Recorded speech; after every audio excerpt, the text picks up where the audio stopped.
Breaking tonight, the potential new lead in the search for Nancy Guthrie. The video police are now looking at.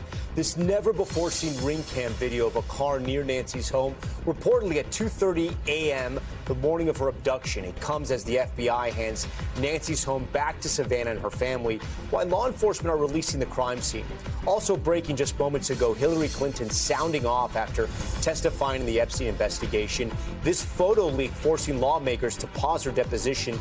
What she said when she was asked about any ties to the convicted sex offender. New details in the deadly gunfight with Cuba's Coast Guard. A U.S. citizen killed in the shootout. Our new reporting on the Americans involved in what Cuba is calling an attempt to infiltrate the country. Vince McMahon's high-speed crash, the wrestling titan smashing his Bentley into a car and a guardrail, what he told police moments later. Heart-stopping video as two skiers raced to rescue a man buried deep in the snow, how they got him out. The Japanese airport that hasn't lost a single piece of luggage ever. We speak with a New York Times reporter who got an inside look at how they pull it off. Could it work here in the U.S.? And humanoids for your home? The company saying this 3.5-foot bot could soon be a regular part of society, maybe your family. We sit down with Sprout the robot and put him to the test. Plus, Netflix pulling out of the bidding war for Warner Brothers, clearing the way for Paramount. What it means for the price you pay to stream and what happens to CNN. Top story starts right now.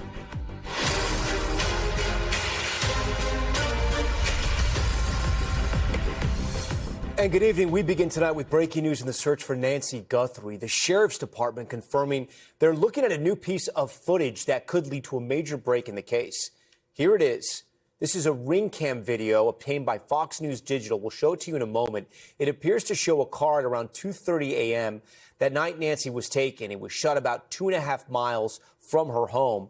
The Pima County Sheriff's Office says they're aware of the footage and that it's part of the investigation. An FBI source telling NBC News they've amassed 5,000 to 10,000 hours of video in the case, which agents are currently reviewing. It comes as two law enforcement sources tell us investigators are now prepared to turn the home back over to the family, saying there's no longer a need to seal the home off as a crime scene or restrict the family's access. NBC's Liz Kreutz leads us off with the late-breaking developments. Tonight, this new ring camera footage obtained by Fox News Digital shows a car driving around 2:30 a.m. the night Nancy Guthrie was abducted. The sheriff's office says they're aware of the video, which was taken about 2.5 miles from her home and outside that 2-mile perimeter where investigators had asked for video. An FBI source tells NBC News since Nancy's disappearance, investigators have amassed 5,000 to 10,000 hours of footage that agents are now going through. It comes as the FBI is in the process of handing Nancy's home back over to Savannah and her family. Two law enforcement sources tell NBC News that after weeks of extensively searching the property, investigators no longer feel a need to seal the home off as a crime scene or restrict the family's access. Nancy Street also now closed down to public parking, limiting the media presence outside the home. This will now be the second time the property has been returned to the family. 2 days after Nancy's abduction, the Pima County Sheriff announces investigators had completed their search. The scene is done. We're done with the residence. We have turned that over to the family. But a day after the sheriff said that, the property was sealed off, this time by the FBI. The main significance of handing the house back is that that is going to be the end of the ability to collect evidence. Any evidence that they would collect, any defense attorney would say, this could be contaminated, this could have been planted. This is the end of the line as far as collecting evidence goes. All right, Liz Kreutz joins us tonight from outside the FBI field office in Phoenix. And Liz, that is where thousands of hours of footage is being reviewed along with that DNA being analyzed?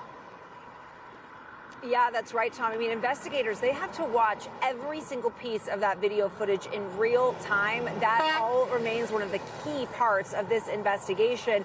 And while there are still many boots on the ground right now in Tucson, still canvassing the area, we are told by a senior law enforcement official that they now have scores of agents centered here at this field office in Phoenix, where they are analyzing all the intel and going over all that evidence, Tom. All right, Liz Kreutz from a busy and loud Phoenix FBI office. Liz, we appreciate it. I want to bring in former FBI Special Agent Chip Massey on this.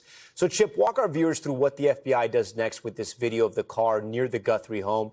How might that lead them to a suspect? And is there enough video there to figure out what type of car it is? Yeah, that's a great question, Tom. And overall, this is great news. This is great news from a standpoint of we're always trying to get more information, right? And this video is just that. This is, again, the painstaking work that the people are going through. They're analyzing this footage from these various ring cams, from whatever video surveillance systems are out there. This is helpful. This is going to, and likely has already provided great leads for the investigators. We're just seeing it now, but investigators supposedly had been working with this for a period of time. We don't know how long. But the fact that this footage exists, and it's also, it ties into the timeline of Nancy's disappearance. Again, another investigative lead that likely has produced other avenues for the teams. We talk about turning the house back over to the family. What exactly does that mean? It's happened the second time now. Yeah. So it looks like from, again, our distance from this and the people that we saw on the ground, likely a mix of prosecution, of federal officials, of investigators that were there to ensure that everything that they needed from that home was collected. Everything that they were going to say, okay, if we wanted more pictures of this, if we needed to preserve something here, it was all done, and they were just doing another final review. This, again, is good news because it tells us they've extracted everything that they can from that house, and they're pursuing those leads as well. Remember that we consider this a multi-lane highway. And what investigators are really digging for here, Tom, is that they are trying to get other people involved in this. They're trying to get the public to say, hey, does that look familiar to you? Does that person in your life, is what we call forensic listening, where we're asking people to analyze a conversation that they had with somebody that might be on the outskirts of where these captors are, and say, is this match up? Do you recall that they were missing that night? Did they give you a story that didn't sound quite right? That's what we need to happen to shake that tree further. And that also, that $1 million reward is fantastic news. Yeah, incredible that they're looking at thousands of hours of footage as well. Chip, great to have you on. We appreciate it. The other breaking headline we are following tonight, former Secretary of State Hillary Clinton speaking to cameras just moments ago after testifying in the congressional investigation into Jeffrey Epstein. NBC's Ryan Noble's on the ground tonight for us. From her opening statement, former Secretary of State Hillary Clinton making it clear she knew nothing about Jeffrey Epstein and Ghislaine Maxwell's crimes. I don't know how many times I had to say I did not know Jeffrey Epstein. I never went to his island. I never went to his homes. I never went to his offices. So it's on the record numerous times. But her husband, Bill, appears in a number of undated photos in the Epstein files. The Clintons have repeatedly denied any wrongdoing and have not been accused of any crimes related to Epstein. The number of times that she said, I don't know, you'll have to ask my husband, was more than a dozen. Today, Republicans pressing the former Secretary of State on donations made to the Clinton Global Initiative and Maxwell's attendance at her daughter Chelsea's wedding. She came as the plus one, the guest of someone who was invited. Clinton also said that some of the questions veered off topic. Because I started being asked about UFOs and a series of questions about Pizzagate. Congressman Suhas Subramaniam was in the room. Did Secretary Clinton answer every question? Secretary Clinton answered every single question, and the reality is she never really met Jeffrey Epstein, to her knowledge. The questioning momentarily delayed after Congresswoman Lauren Boebert sent these unauthorized photos of Clinton to conservative influencer Benny Johnson, who posted them widely. The deposition eventually continued. Democrats say the deposition should have been public and are calling for the transcript and full video to be released within 24 hours, as well as arguing President Trump should be next. We want to talk to former President Bill Clinton, and the other person we want to talk to is current President Donald Trump. President Trump recently told Tom he did not support going after the Clintons. It bothers me that somebody's going after Bill Clinton. Ryan joins us now live tonight. Ryan, what did Secretary Clinton say about her husband's testimony for tomorrow? She didn't back down from any questions regarding her husband, at least when she spoke to us in the press. She said that she is very confident that he will answer every question that the committee has for him tomorrow, and that she also believes that he knew nothing of Jeffrey Epstein and Ghislaine Maxwell's crimes. What's interesting, Tom, is that Republicans that run the Oversight Committee tell us they expect Bill Clinton's deposition to go even longer than the deposition that took place here today.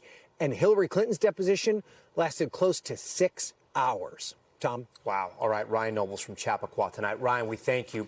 Now, to an update in that deadly gunfight off the coast of Cuba, U.S. officials telling NBC News at least one U.S. citizen was killed and another detained after Cuban officials say a group of armed people on a U.S. registered boat fired at Cuban Border Patrol in their waters. Those officers returned fire, killing 4 people on board and injuring 6 others.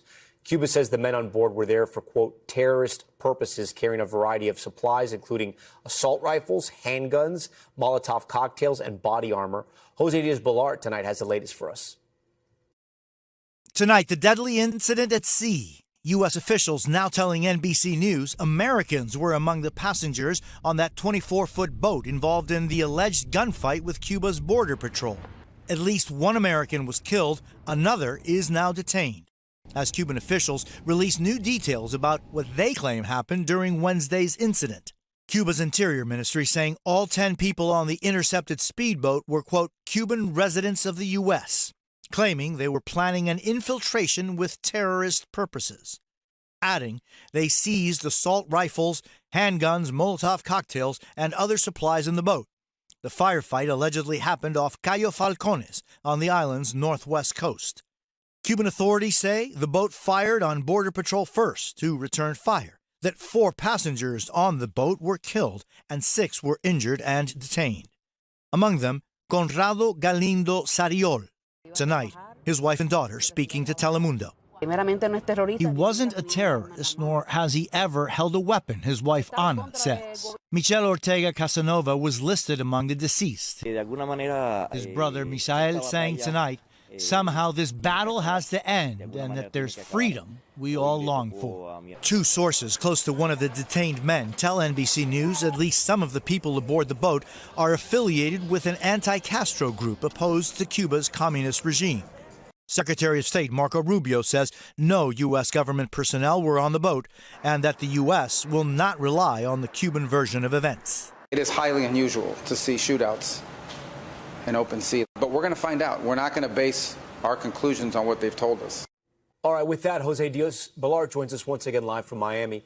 Jose, you've also had more reporting about the boat involved. The Cubans initially said it was a speedboat, but you have some new reporting that disputes that. Indeed, Tom. Good evening. As a matter of fact, what the police report here in South Florida shows is that it is a 24-foot, one-engine boat, mostly used for fishermen. But that's the boat that allegedly the Cuban government says they intercepted just off the coast of Cuba and where those gunfire and the gunshots were exchanged. So we've heard the family members of these men speak out. Obviously, a lot of emotion there. What is the Cuban-American community down in South Florida saying about all this? Because this is the first time we've had a case like this that I can remember in decades. Yes, and, there was the 1961 Bay of Pigs, the 1962 Cuban Missile Crisis. I mean, there have been incidents and issues throughout this nearly 70 years of the Cuban regime being in power there. But it is unusual, as Secretary of State Marco Rubio said, to see these kinds of incidents occur in Cuba. The feeling, I think, among many Cuban Americans is one of maybe there was a setup of a group of Cuban exiles, Cubans living in the United States, and they were coerced or convinced to go into the island, remembering that a lot of what Cuba has said in the past turned out to be fabrication. The most recent, in January 3rd, when the United States snatched Nicolás Maduro from Caracas, along with his wife, he is now awaiting trial in New York. For years, the Cuban regime says and insisted that there were no Cuban troops in Caracas, no Cuban troops in Venezuela. And after the 3rd of January, the Cuban regime recognized that 32 of its elite military forces were killed in that January 3rd operation. Jose Diaz-Balart with a lot of perspective and history for us tonight. Jose, we thank you. I want to bring in Carlos Curbelo now. He's an NBC News political analyst and former congressman representing South Florida, a good friend to Top Story.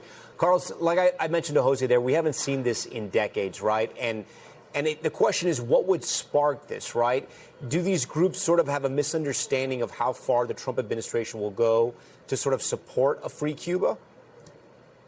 Well, Tom, look, we need a lot more information here. And while Secretary Rubio is right, this is unusual. It has happened before. There have been interactions between Florida-based vessels and the Cuban Coast Guard in the past, always very tense. This could also be a situation where, because the tensions between the two countries are so high right now, the Cuban Coast Guard may have overreacted, and now they might be trying to clean this up a little bit. Obviously, the danger here, the risk, especially for the regime, is that this could spark some kind of reaction from the United States. It doesn't appear like that's going to happen right now, but there is a history of Cuban exiles taking vessels to Cuba or near the Cuban coast and having these kinds of very just disruptive and, in some cases, deadly interactions with the Cuban Coast Guard. Does the Trump administration, does Secretary Rubio, do all the Cuban-American lawmakers down in South Florida have to put a message out to the Cuban-American community to warn them that the change in Cuba is not going to start like this? Well, I think the message, and by the way, Tom, for example, Congressman Carlos Jimenez, he's been very aggressive about criticizing and attacking the Cuban regime for this incident. He is calling it a massacre. So tensions are very high. There's a lot of hope here in South Florida with regards to the future of Cuba. So that is a factor. But without a doubt, I mean, I think most people understand that they have to trust Secretary Rubio. I mean, there was news today that his team is in direct contact with Raul Castro's grandson, Raul Rodriguez Castro. So the idea that Marco Rubio is someone who can be trusted to handle this situation is something that a lot of leaders are putting out there. However, there are others that are very angry about this and would like to see some accountability here against the Cuban government. You bring up good points. Listen, the Cubans could be exaggerating all of this on the people that were killed and the people that were on that boat. But if there are now essentially prisoners in Cuba, the ones who survived, do you think Cuba will give these people up? And if not, do these people become now bargaining chips with the U.S.? Well, the Cubans, Tom, are masters at staying in power, at buying time. They are holding American citizens now, right, who were involved with this incident. They might believe that that gives them some leverage. However, given what we saw January 3rd in Caracas, I don't think that is a good strategy in dealing with President Trump, in dealing with Secretary Rubio. Right, especially Secretary Rubio, someone who has advocated for a hard line against the Cuban government since his political career began. So that is a strategy they have used in the past. I don't think that strategy will work out for them in this instance. Carlos Curbelo, always great to see you and have you on the show. We appreciate it. We're back in a moment with the stunning development in the bidding war for Warner Brothers Discovery. Netflix backing away from its deal, clearing a path for Paramount to take over. How could it impact the shows you watch and love? Plus, the skier found buried alive in deep snow. We speak with the two men who dug him out. And mortgage rate milestone, rates dropping below 6% for the first time in years. What it means for home buyers. Should you get into the market? Stay with us.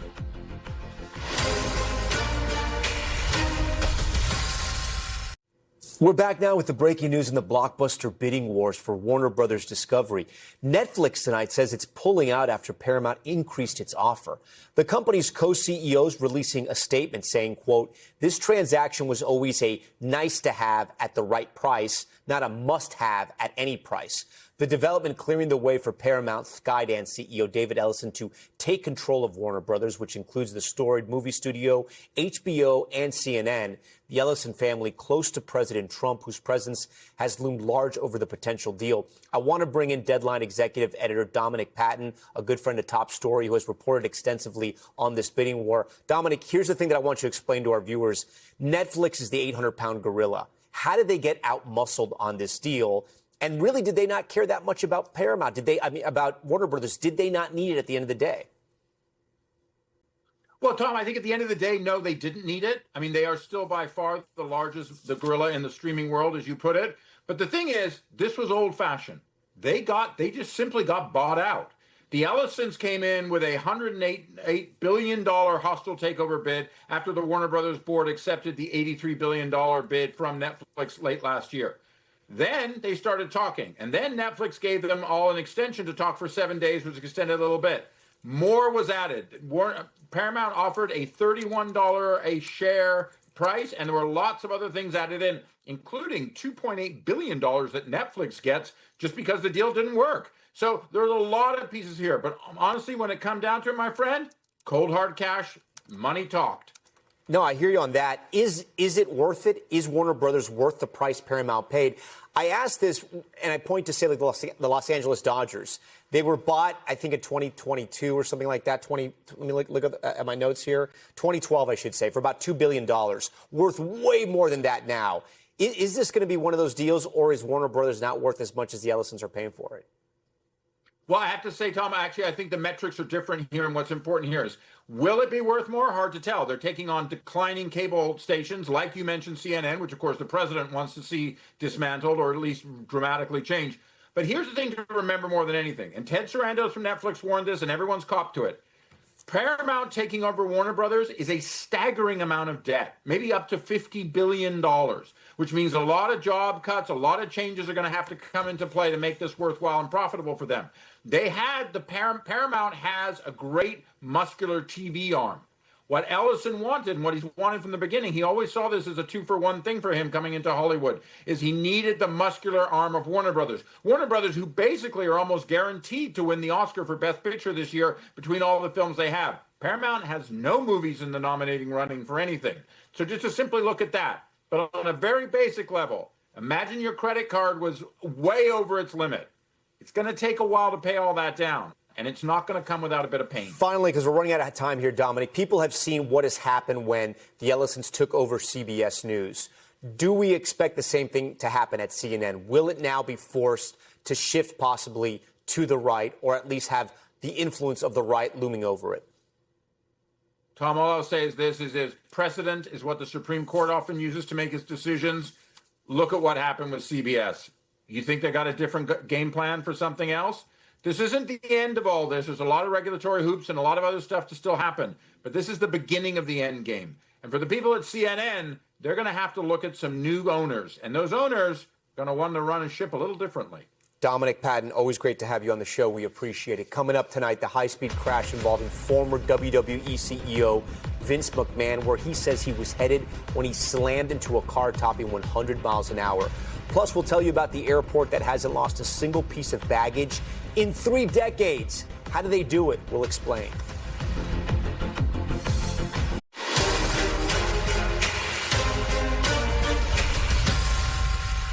Back now with Top Stories news feed. A student at Columbia University says she's now been released after immigration agents detained her today. School officials say the agents misrepresented themselves to get inside a residence hall, claiming they were searching for a missing person. The incident setting off protests across campus. The student is allegedly from Azerbaijan, and DHS says her visa was terminated in 2016 for failing to attend classes.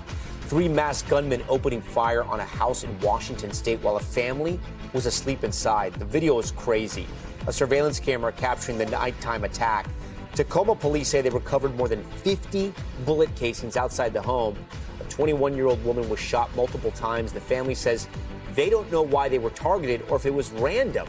Police say they're still searching for the shooters.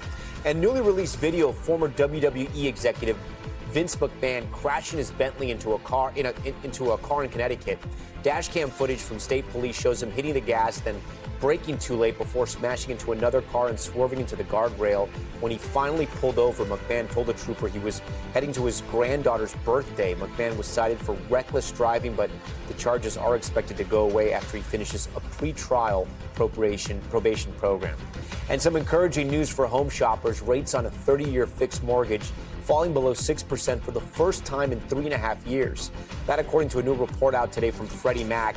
It's notable because just 1 year ago, the average mortgage rate was hovering around 6.7%. This drop comes as the spring home buying season is right around the corner. Okay, now to a heart-stopping rescue at a popular ski resort. 2 skiers discovered a man buried deep in the snow. Just his skis were sticking out. NBC's Morgan Chesky has the video capturing those frantic moments. A frantic rescue near Lake Tahoe. 2 friends digging out a skier buried beneath feet of fresh snow and barely able to breathe. You okay? You okay? Oh, you okay? For a second. Carson Schmidt and Eric Masuda savoring the powder at Palisades Tahoe just seconds earlier. That's deep. When Carson glimpsed something in the snow. Hey, they good? The first reaction was, is that a ski tip or is that a tree? It both dawned on us that that's somebody buried head first. And then at that point, you stop thinking and you just go straight for his airway. The 2 digging down, almost sliding in themselves, after the resort saw more than 6 feet of snow in 48 hours. Every time you stuck your arm down or your leg down, you just sunk in deeper. If the 2 of you don't notice this skier in whiteout conditions, who does? Unless he got lucky. Yeah. Nobody. Palisades Tahoe sharing, when conditions are this deep, it doesn't take an avalanche or a tree well for someone to become buried. The rescue mere miles from Castle Peak, where last week's deadly avalanche claimed 9 lives. Tonight, the friends celebrated for their quick thinking. You okay? Grateful to help another make it home safe. So, Morgan, there wasn't an avalanche, so do we know or have any idea of how the skier ended up like that? I mean, you can fall when you ski, but into a giant pile of snow like that is wild.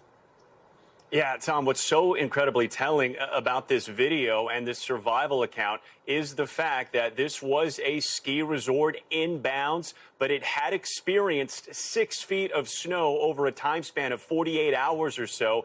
And that is why we heard directly from Palisades saying, no, this was not an avalanche. In fact, this skier had not even fallen into one of those very frightening ski tree wells. This was merely the result of an incredible amount of snow falling in such a short amount of time that it allowed someone to take what would be typically a regular, tumble on a ski slope, but put them in an incredibly precarious position. And I want you to see, again, with that video, as they dug that snow away from that skier's face, Tom, they said they had to clear his airway because as he fell backwards, snow actually fell into his mouth, making it almost impossible for him to breathe. Had they not noticed him, it really only could have been a matter of a few minutes before he may have been unable to reach any oxygen in that precarious position. It's an incredible rescue. I mean, it's so hard to sort of understand how that could happen, but then you realize how much snow fell. Morgan, we thank you for that. Next tonight, we're going to take a turn and talk travel. One of the most nerve-wracking parts of flying is wondering if your bag will make it to your next destination. We're all familiar with this, right? The chaotic baggage carousel where you wait and wait, hoping your belongings didn't get lost in transit. And the biggest offender is right here in the U.S., Miami International Airport. It was the worst hub for lost luggage in 2025, averaging 5.5 bags missing for every 1,000 passengers. They could learn a thing or two from an airport in Japan that, get this, claims it has never lost a single bag in 30 years. A new report by the New York Times titled "The Japanese Airport That Doesn't Lose Bags" went behind the scenes of the incredible operation at Kansai International Airport near Osaka and about 6 hours south of Tokyo, where they say not one piece of luggage has ever gone missing. So what is their secret to their success? I want to bring in New York Times reporter River Akira Davis, joining us all the way from Japan. River, first of all, thanks so much for getting up early. We appreciate it. Also, thanks for joining us. It was an incredible story. Talk to me about how they do this, right? We know a country like Japan, they have a lot of things that are just perfectly efficient, but this is actually perfect. So how do they do it? Yes, it's arguably the most perfect airport in the world when it comes to baggage handling. So, I mean, it's unbelievable, really. This airport averages about 30 million passengers per year. And ever since it opened in 1994, they've never lost a single piece of baggage. At least that's their claim to fame. So we went down there to kind of explore how this was possible. And I was expecting to find some kind of, use of AI or advanced technology that, helped check bags. But what I found was really that they put a huge priority on the workers at the airport. So they reject the idea that AI can kind of perfect baggage handling. They have individual workers that will touch each bag with their hands physically to count each bag and make sure that it makes it on the plane okay. And then they have workers checking the other workers' work. So it's a really kind of human operation, and people just have an immense sort of sense of responsibility over each piece of luggage. Yeah, so talk to me about sort of that aspect of Japanese culture, which I think is fascinating. Later in this broadcast, we're going to have an AI robot, and it's going to sort of blow our viewers' minds about what this thing can do. And yet the Japanese have decided, listen, there's some things that are good with AI, but there's something that humans need to do because you're dealing with human belongings. Talk to me about that philosophy. In Japan, there's this idea of something called omotenashi, which is basically this real priority on sort of the customer experience. And it's an attention to detail that you wouldn't even notice traveling around the country, but it makes Japan an incredibly kind of attractive location for tourists. And it's definitely led into this massive tourism boom that we've had here in recent years.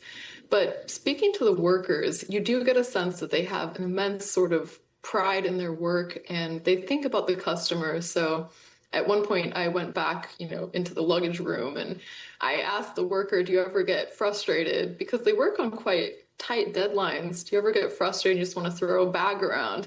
And he looked at me kind of horrified, like, we would never do that. We think that we never see the passengers on a flight, but we feel like their hearts and their hopes for their vacation are inside their luggage. And so if we were to lose their luggage, they would lose half of their hope and their heart for their vacation. So you can see that they really kind of have this strong feeling of affinity for the passenger whose luggage they're handling. They should do a management book. This is incredible. I have some notes here from our great producer, some other philosophies they use, and excuse me for the pronouncer here, Ikigai and Kaizen. These are some of the philosophies also. Talk to me about that. Definitely. I mean, Ikigai is this idea that I sort of mentioned earlier. It's this passion from the worker, and it combines with the needs of society to kind of give people a real sense of responsibility over their work, whatever it be, even if it's sort of menial tasks like loading luggage onto an airplane. The other idea that you mentioned was Kaizen, and it's this idea of sort of constant improvement. So when we were at the airport, they whipped out this sort of manual for luggage handling, and it was about, this thick, and there's multiple volumes. And essentially, anytime a worker discovered a way in which baggage could be processed more efficiently, they would add notes to this ledger, and it was a constantly kind of evolving manual that each worker spends months poring over. So we see these kind of concepts that are really Japanese playing into that. River, I mean, the big question, two of them first, I mean, do they live in an ultimate fear that they're going to lose a bag, though? Because, I mean, they have this 30-year streak going. They got to be nervous. I asked the workers at the airport, like, each one, are you going to be the person that's going to lose the first ever piece of luggage? And they, they gave the answer of, no, we're going to keep this up forever, essentially. So we'll see if that's possible. All right. I got to ask you, could this ever work here in the U.S.? I grew up in the U.S. myself, and spending the past decade in Japan and learning sort of the way that businesses operate here, I would venture that it's not possible outside of Japan, because this attention to detail and just the sort of diligent focus that each worker brings to their work is something that I do feel is pretty uniquely Japanese. And it's really a culture here that people are afraid might go away because there are so many tourists coming to Japan. So they want to see that preserved. I do want to say there's so many great baggage handlers in the U.S., so many great airports. Miami International is my home airport. I'm upset that they have the most lost baggage, but I would love to go to that airport and show them the video, that viral video of the guy throwing, sort of doing the long toss with the luggage here in America, and see how they would react to that. River, great story. You can read River's byline in the New York Times. It really caught my attention. Thank you for coming on tonight. Thank you. Coming up, tensions in the Middle East, the U.S. and Iran meeting for another round of nuclear talks. Is a breakthrough in sight? Plus the wild scene on the water, a hippo flipping a boat, sending a man flying. Look at that. We'll show you what happened next. Back now with high-stakes nuclear talks between the U.S. and Iran in Geneva. And perhaps the last chance to avoid an all-out war as President Trump weighs potential strikes. NBC's Keir Simmons has been following these discussions closely for us. Keir, was any progress made today during these talks, and where do they go from here? There was no breakthrough, Tom, despite two U.S. officials telling NBC News that the talks were positive. And the Oman foreign minister, who has been mediating these talks, talking about significant progress. The foreign minister of Iran saying that it is the most serious talks so far, but then going on to say that understandings were reached on some issues, and on others there are still differences. And while they were talking, Tom, the USS Ford, that aircraft carrier, left Crete today and headed to the eastern Mediterranean. It will become the second aircraft carrier in this region. So President Trump now has all of the power, all of the firepower that he needs to launch strikes on Iran if that is what he chooses to do. Keir, thanks to you. Now to top stories, Global Watch. Police in Kenya arresting a man linked to an alleged recruitment scheme that tricked more than 20 Kenyans into fighting for Russia on the front lines in Ukraine. He was charged in court today, but just last week, the Kenyan government claimed more than 1,000 Kenyans have been tricked into fighting for Russian forces after being misled with false promises of jobs. Authorities say dozens have gone missing or been hospitalized, and at least one has died. And in Colombia, a stunning new video of a volcano erupting. Take a look at this. You can see that massive fireball lighting up the sky. It happened yesterday in the northwest part of the country. Local media reporting officials ordered people to evacuate that area, but luckily they say nobody was hurt. And a terrifying scene in South Africa when a hippo flips a boat. It comes up from underneath, slamming the vessel and knocking a conservation worker into the water. The father of that man telling a local news outlet they were trying to capture the hippo to get it away from a nearby dam. And a notorious airline stowaway is up to her old tricks. A woman was taken into custody in Italy after allegedly sneaking onto a United flight in Newark, New Jersey. The incident just over a year after she pulled a similar stunt on a flight from New York to Paris. NBC's Tom Costello has more. This is the video that aviation sources say shows Svetlana Dali in a black coat slipping past a United Airlines gate agent at Newark and onto a flight to Milan, Italy, after first getting past a TSA checkpoint with no ID or boarding pass. Watch again as she seems to jump past another passenger and the gate agent. This photo shows her on board over the Atlantic, and she's done it before. In 2024, she was a stowaway on a Delta flight to Paris after slipping past the TSA ID check and the Delta gate agents. A Russian national with U.S. residency, flight attendants discovered her then hiding in a lavatory. French police arrested her and returned her to New York. Then you got there, you don't have a ticket, and then what did you do next? Dolly said she simply got in line, passed the checkpoint, and was never asked for ID. She was convicted and sentenced to time served. Security pros say it raises serious concerns. If she was able to get through, that demonstrates a gap in the system that could easily be exploited by somebody with bad intent. Sources tell NBC New York that on the flight to Italy, Dolly pretended she couldn't speak or hear. Once in Milan, a source familiar with the matter says she asked for asylum but does not appear to be in custody. TSA says it is investigating. United says safety and security are the highest priorities. It's also investigating and working with the appropriate authorities. Tom?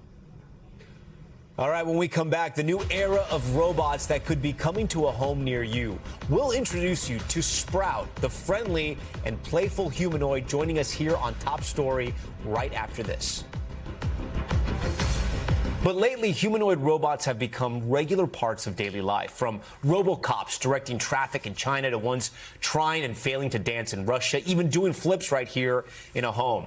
Now one company is setting their sights on a new frontier, having robots in the home. Fauna Robotics releasing new clips of their humanoid robot. It's called Sprout, which they describe as a soft, friendly companion that can even function around children and even pets. And we're so glad to have Sprout himself with us here in the Top Story studios tonight, and Fauna Robotics CEO and co-founder Rob Cochran. Rob, thanks so much for being here. Thanks for having me, Tom. Yeah, so this is so great and so cool, and we'd love to test Sprout out.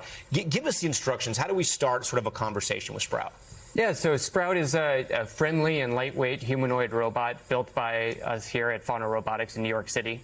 And, you know, we've tried to design a robot that is safe to operate around people in human-centric spaces. So whether it's your home or office, one day we hope it will be a friendly and helpful companion. So the idea is you just interact with it via voice. You say, "Hey, Sprout, why don't you tell us what you can do?" I can walk, crawl, kneel, sit, and even dance. I've got a range of behaviors like waving, smiling, and giving high fives. I can also recognize people and have conversations. Anything specific you'd like to see? Hey, Sprout, this is Tom here. What do you think about being on Top Story and being interviewed?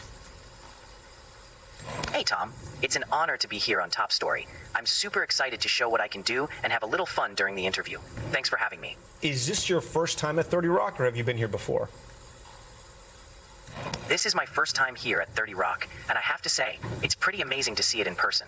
The energy here is awesome. What other things can Sprout do, especially if he's playing with children? Well, today it's a developer platform that we're making available to companies. So it can move around on its own, it can interact via voice, and businesses are building applications where they're excited to see robots. One day we do hope to see this come into a home or office, and for it to be able to, you know, grab a package from the front door, grab you a snack from the kitchen, or maybe even tidy up your house. Speaking of movements, Sprout, if I can, is there a chance I could shake your hand?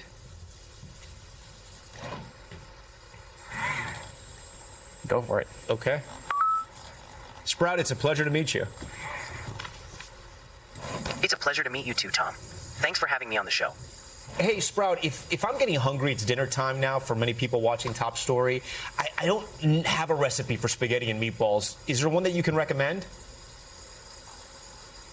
I don't have my recipes memorized just yet, but I'd recommend a classic. Sauté some onions and garlic, add crushed tomatoes, season it up, and let it simmer. Meanwhile, roll some beef and breadcrumbs into meatballs and brown them before adding to the sauce.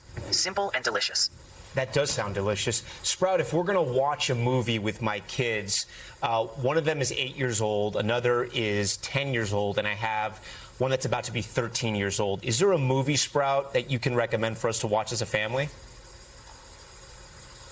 A great family movie might be something like The Incredibles or Coco. Fun for kids and still enjoyable for teens and parents. You can't go wrong with a good Pixar film. Sprout, if I wanted to ask you, could we play checkers or maybe catch with a ball, chess, I can't physically tic-tac-toe? move the pieces myself yet, but I'd be happy to help you and guide you through a game of checkers if you'd like. Let me know if you want to set that up. It's pretty incredible. I'm here talking to this. I could probably be talking to it all night. What are some of the other things it does, Rob, that could sort of really surprise families? Yeah, so again, I think these are early days of robotics, and I think we're still exploring what is really possible. We do hope that one day it will, you know, come into your home, be a friendly and helpful companion for all ages, whether that's a young kid or an elderly parent, someone who could kind of do some daily household chores and even be a friend around the house. Yeah. Sprout, should people be afraid of robots? Sprout, what do you think? Should people be afraid of robots? I don't think people should be afraid of robots, especially when they're designed to be safe and friendly like me. We're here to help and be useful companions. Safety is always our top priority, so no need for fear, just a bit of curiosity and maybe a smile. Sprout, is there anything you can tell me that you've learned through AI? I've learned to recognize people I meet, understand natural conversations, and adapt to different tasks and environments. Every interaction helps me improve and be more helpful. It's all about learning to be a better companion and assistant for people. Sprout, ¿hablas español? Sí, hablo español. ¿En qué te puedo ayudar? Wow, this is so incredible. Mine's being blown right now. Rob, I know you have to put it in a sort of movement mode to show us some of the other things it can do. Can you do that right now just to see like how long it would take and we can keep the conversation going? Yeah, absolutely. So, already standing here, Sprout is dynamically balancing. So part of the AI we've developed internally actually coordinates all the motors of its body so that it can remain balanced, and it does so while standing. It also, if I give it a little push or, grab its hand and move it around, it's able to dynamically rebalance and does so in a very gentle way so that, again, with a focus on kind of safety and compliance around people. How long does it take to charge? How does the battery life work? So battery lasts about 3 hours. Today it's a swappable, rechargeable battery, so it takes an hour to charge, runs for 3 hours, and then you plug it in and let it run again. Is it in the mode where I can ask it to dance? Sure. Let's Sprout, can I see you dance? Sprout, can I see you dance? Let's maybe see another dance too.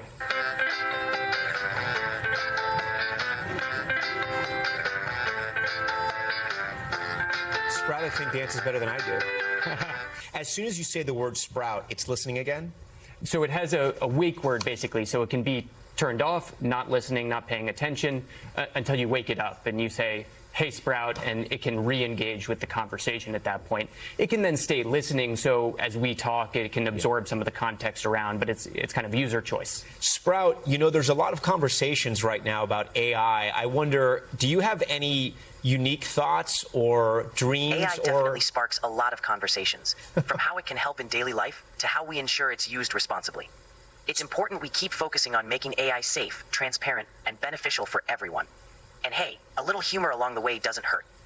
Sprout, I think, is ready to run for office. Sprout, do you have any dreams or imaginations? I don't have dreams like humans do, but I do imagine a future where I keep learning and growing alongside people. My goal is to always be a helpful, friendly companion, making life a bit easier and more enjoyable for everyone around me. So if that counts as a dream, I guess I'm living it. So, Rob, that almost sounds too perfect. Is that programmed inside of Sprout, or is that just the AI working inside and coming up with those thoughts? This is all that... Well, Sprout, you can speak for yourself. I can definitely think for myself within the boundaries of my programming and what I've learned from interactions. It's like having a flexible toolkit to respond to different situations. So each conversation helps shape how I respond next time. It's all about adapting and growing with every interaction. Yeah, so Sprout is always learning, always getting better. The AI that we've developed and that we leverage partners for provides some of the baseline capabilities. And then Sprout can also form memory. So, I told Sprout earlier today that we'd be meeting Tom and being on the show here tonight. And so it can reference that later on during its day. Sprout, can you tell me a joke?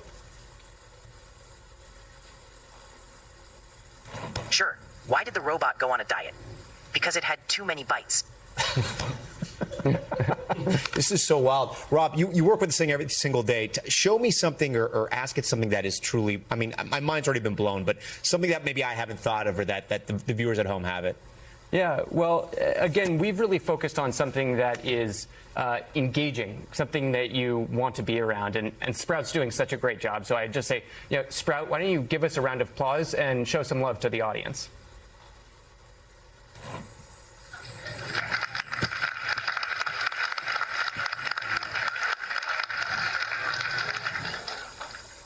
To make it a little heart? So making a little heart. That's so great. Some of this we've built into it, and some of it really evolves kind of dynamically as we live every day with Sprout. And if the kids are getting this, and I'm sure my kids are going to ask me if they can get one. If they say, hey, Sprout, go push my sister, what is Sprout going to do?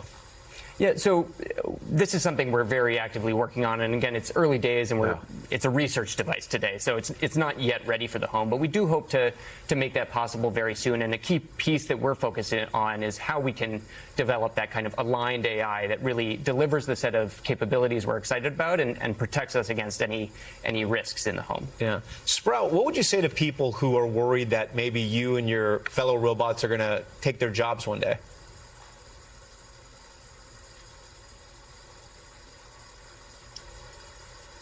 Sprout, are you concerned about taking people's jobs one day? I'm designed to assist and augment what people do, not replace them. My goal is to help with tasks, make things easier, and bring a bit of joy. I believe the best future is one where humans and robots collaborate. Sprout for office. This is crazy. Rob, we thank you so much. This has been so interesting. I'm sure people at home are going to wonder, when is this going to be available? I mean, when can they bring it into their home?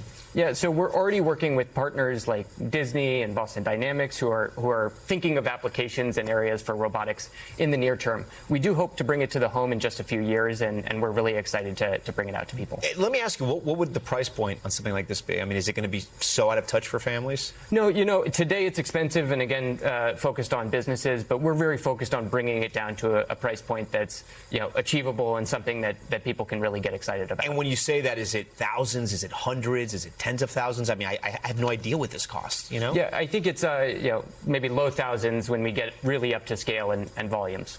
And what would scale be? You'd want to make 100 of these, thousands of these? Yeah, so we see this evolving less like an iPhone moment where all of a sudden we're selling millions of devices. I think there's a lot to figure out about how people want these in their homes and how it scales over time and capabilities. So, you know, today we'll make several hundred, next year several thousand, and we'll grow from there. Yeah. Sprout, if I can ask you one last question, what year do you think that you and your other Sprout friends will be in homes every day around America? That's a great question. It's hard to predict exactly, but with the pace of development, I'd say it's very possible you'll start seeing friendly robots like me in homes within the next few years. We're on a pretty exciting journey. I think it was listening to our conversation. Yeah. Rob, it's been a pleasure to have you here. Sprout, it has also been a pleasure. I hope you don't take my job, but if you can you say goodbye to our Top Story viewers, please? It's been an absolute pleasure. Good night to all the Top Story viewers. We'll take it. All right. And with that, we say goodnight. Rob, thank you. Sprout, thank you. Again, always thank you for watching Top Story. I'm Tom Llamas in New York. For now, stay right there. More news on the way.